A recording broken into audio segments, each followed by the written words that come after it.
I saw her again yesterday. Paige. She was walking on the other side of the street. Same limp as always. Same oversized pink coat from middle school. She was supposed to be dead. She turned her head as I passed and looked right at me, calm, unblinking, and then kept walking. Like we hadn't gone 15 years without speaking. Like I hadn't heard she died in high school. My name's Ryan. I live alone in a mid-rise building downtown and work remote doing digital marketing. Moved here 6 months ago after breaking up with someone I probably stayed with too long. I don't really keep up with people from back home. Paige was someone I hadn't thought about in years, but in 7th grade, we were inseparable. Then I started drifting toward the popular crowd, and she didn't. I stopped inviting her to things, stopped responding. By sophomore year, we barely spoke. I heard she'd been in an accident around graduation. Someone said she didn't make it. I didn't go to the funeral. I wasn't really her friend anymore. But now, here she was, walking past the same coffee shop I go to almost every morning. I watched her limp down the block, then turned and followed half a block behind.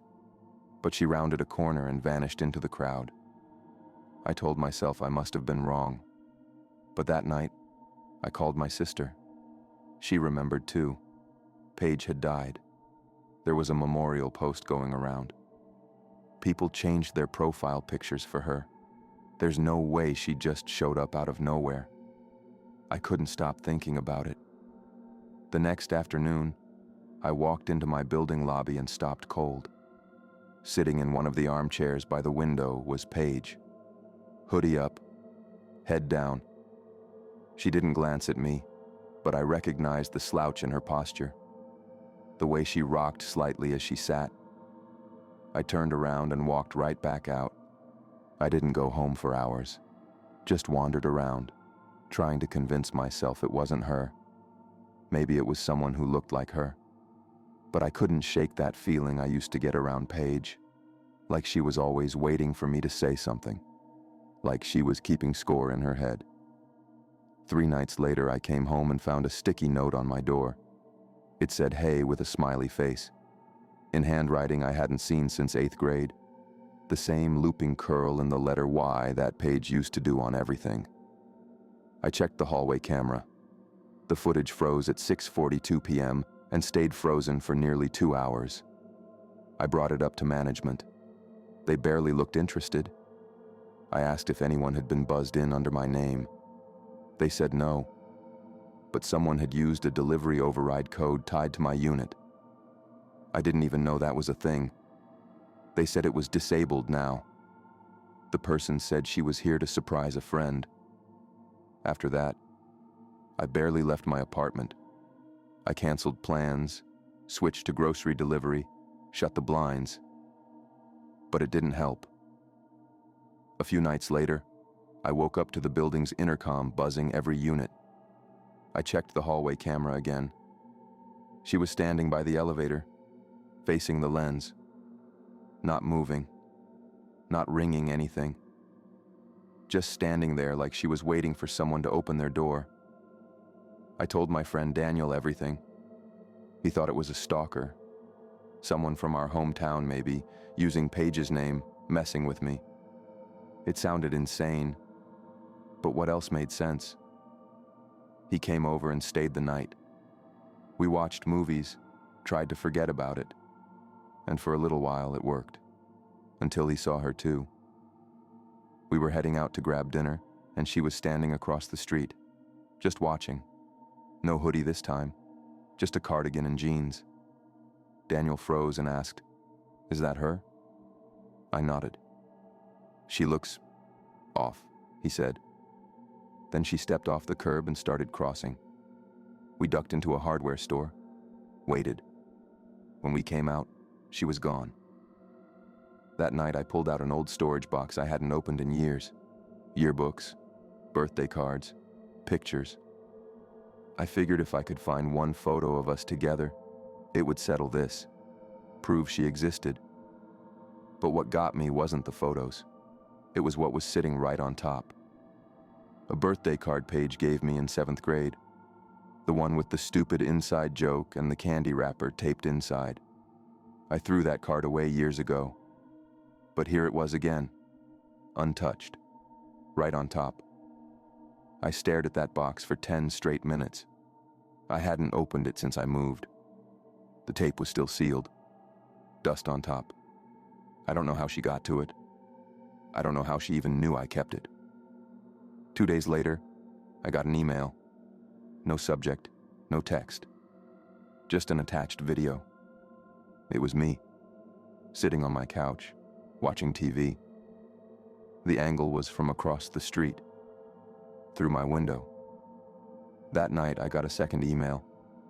A close-up photo of my building key sitting next to my phone. The subject line said, "Don't forget me this time." I moved 2 days later. New phone, new bank, didn't tell Daniel, didn't tell anyone. For a while, things were quiet. I started to think maybe it was over. But last Friday, I walked out to my car, and there was a note tucked under the wiper blade. It said, "You should have skipped the coffee this morning."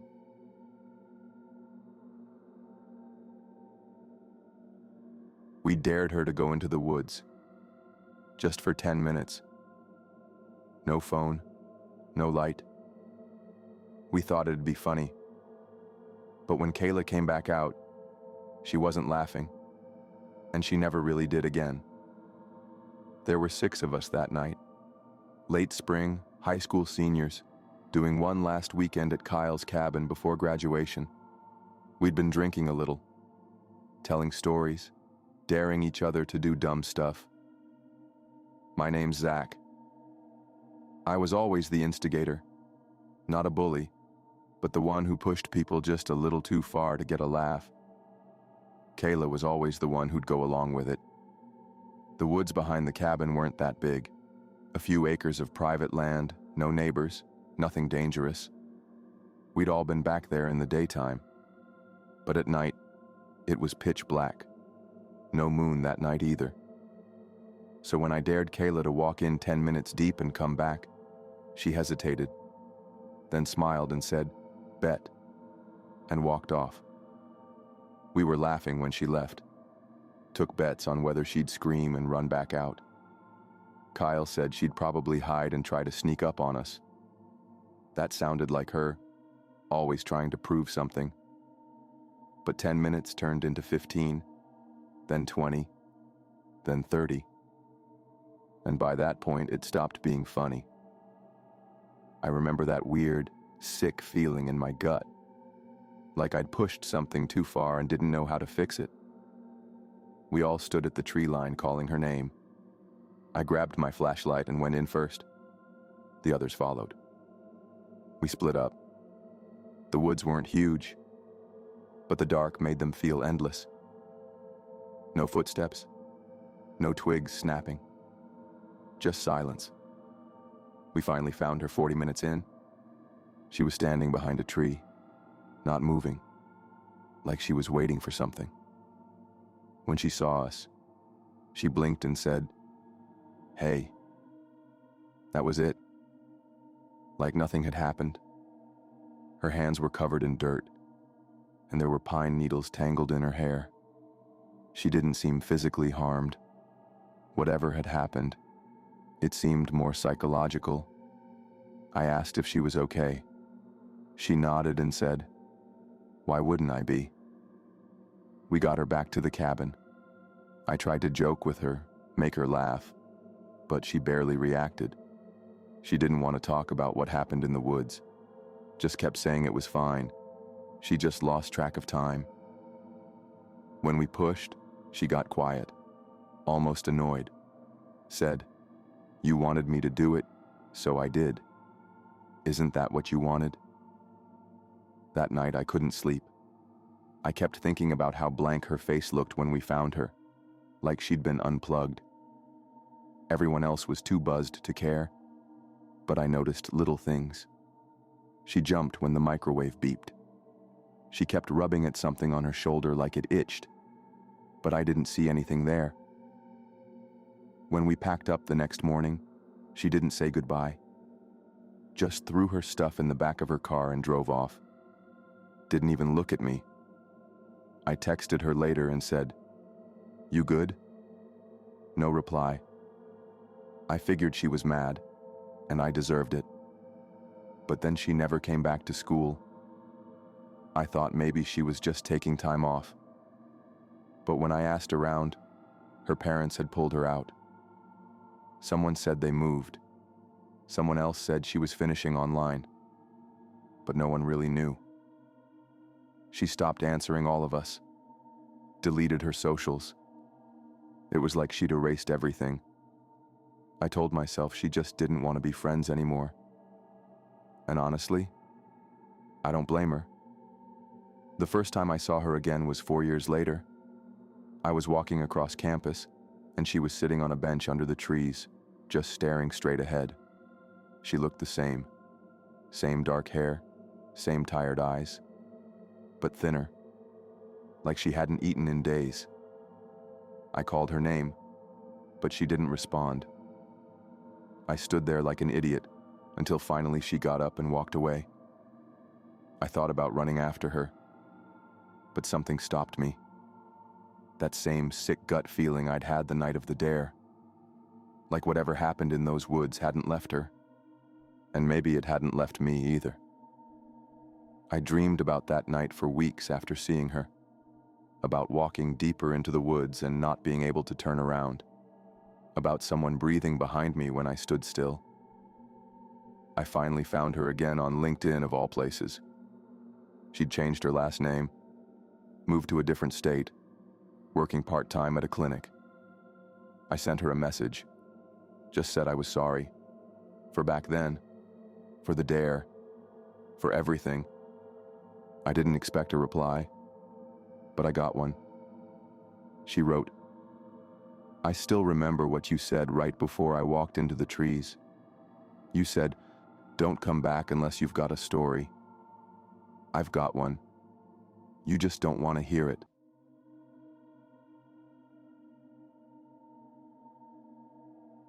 I changed jobs, moved apartments, deleted everything, and she still found me. Anna showed up at my new office last week. I never told her where I worked, never even said the company name. She just walked in like it was normal, like I hadn't blocked her 9 months ago. My name's Alina. I'm 32 now. I moved across the city last fall to get some distance and finally start fresh. We'd been best friends since college. I was the quiet one. Anna was the wild one. We'd been through everything together. Bad breakups, shared apartments, losing jobs. But over time, I started to feel like I was just orbiting around her. If I wore something new, she'd wear it the next day. If I got excited about someone, she'd suddenly want to meet them. It wasn't always mean, just competitive. But after I got promoted last year and she didn't, things shifted. She got quiet, then clingy, then angry.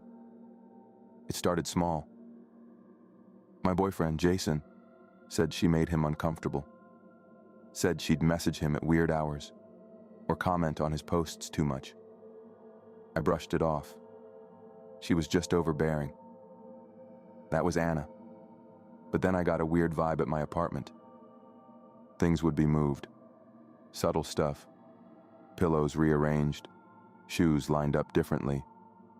One day my door was locked from the inside when I got home.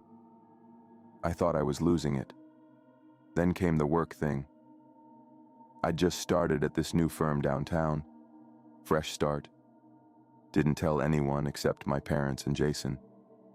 But Anna somehow found out. Showed up one Friday afternoon, just to surprise me. I asked how she knew where I worked. She just smiled and said, "Lucky guess." After that, she started texting constantly. Screenshots of my old social posts. "Remember this? Wish things were like this again." Then came the pictures. A photo of my building at night. A blurry one of Jason walking into our gym. No caption. Just sent, like it was normal. I stopped responding, blocked her on everything. A week later, Jason's car got keyed. Then my laptop stopped working. Someone had poured something into the charging port while it was on my desk at work. My boss was nice about it, but asked if I'd pissed someone off. I said no, but I knew. I just didn't want to admit it. Then Anna sent a message from a new number. No greeting, just said, "We used to tell each other everything. Why'd you stop?" I deleted it without replying. 2 nights later, someone rang my doorbell at 2:13 a.m. I checked the camera. She stood there for 5 minutes. No knocking, no talking, just looking up at the lens. I filed a police report. They said unless she threatened me directly or entered my apartment, there wasn't much they could do. I asked if I could get a restraining order. They said probably not. She hasn't actually done anything illegal? That's what they told me. Like stalking wasn't enough. Jason wanted me to move in with him. I said no. I didn't want to drag this into his life. So I stayed. Started triple locking my door. Got a security bar. Stopped taking the same route home. For a while, things went quiet. But then I got an email from a new address. The subject line said, "Thought you'd want these." Attached were photos of me at the grocery store, waiting at the crosswalk, walking up the stairs to my building. She was always behind me, and I'd never seen her. I started keeping the blinds closed all day, stopped using location tags, changed my grocery routine twice. But it didn't matter. One night I took a rideshare home from work, and when I got out, the driver asked if I wanted him to wait. I asked why. He said, "Because that girl was staring at your building the whole time we were parked." I asked what she looked like. He just said, "She looked like she knew you." The last straw was my job. I got pulled into HR and told someone had filed an anonymous ethics complaint. Said I'd been taking credit for other people's work. The proof they attached was all fake. Edited screenshots and Slack messages that didn't exist. But for a few days, I was under review. I almost lost everything. That weekend, I packed a bag and left. Stayed at a hotel across town. Didn't tell anyone where I was going. Paid in cash. I left my phone off and only used my work laptop. But when I opened it in the hotel room, there was a note under the keyboard. Just a little torn scrap of paper. It said, "You don't get to ghost me.